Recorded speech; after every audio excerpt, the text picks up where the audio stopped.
Welcome. Today's video is about the topics permutations, variations, and combinations and probability.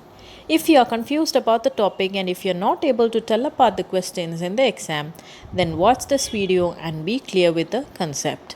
So let's get started.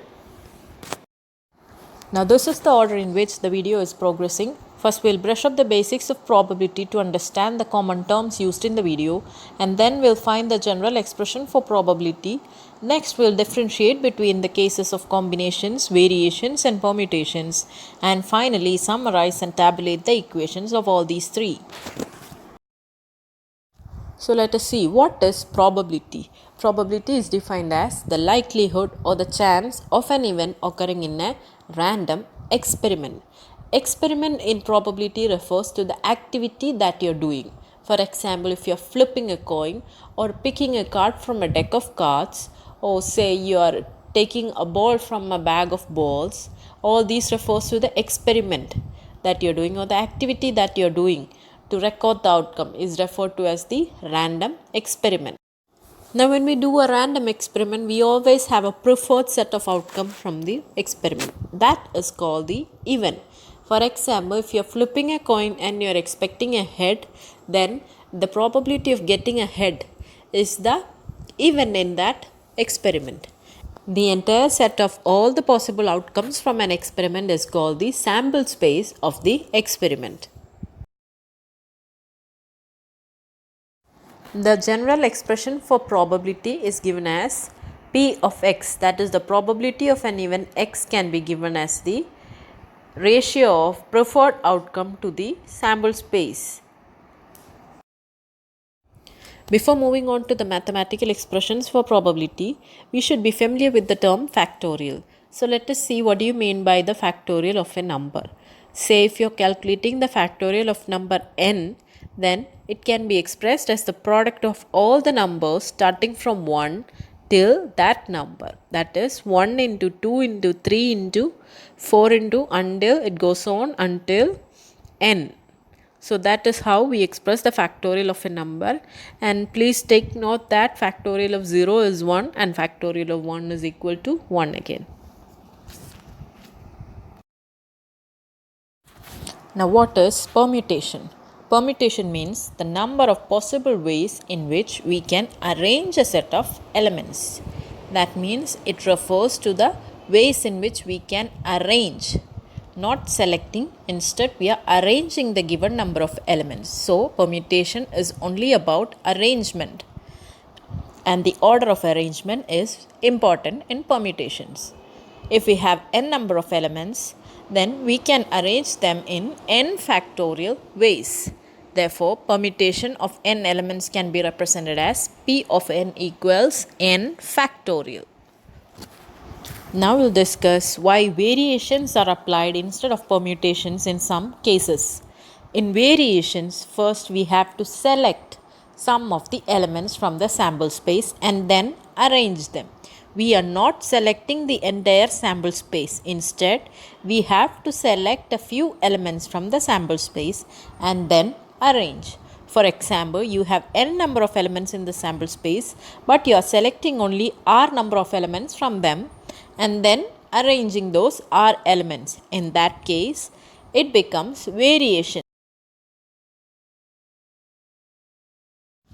The expression for variation without repetition can be given as P of nr, that is we are selecting r number of elements from a sample space of n elements and we are arranging them. Then in that case the expression can be given as n factorial by n minus r factorial, that is variation without repetition.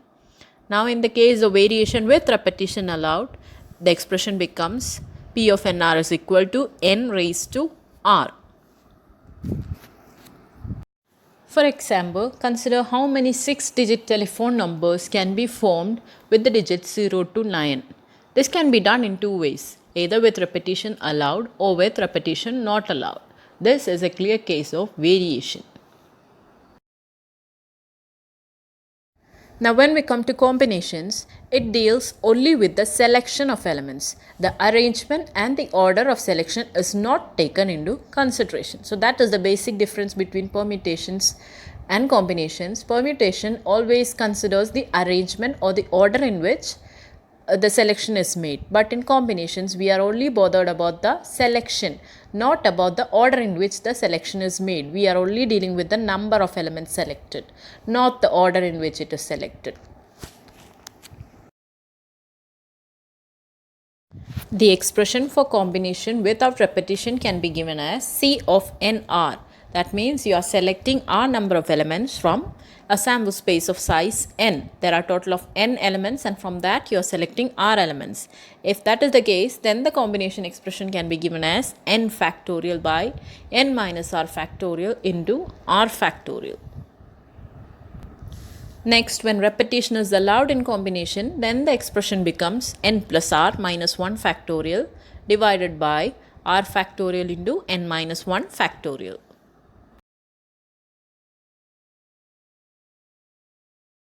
Now let us summarize.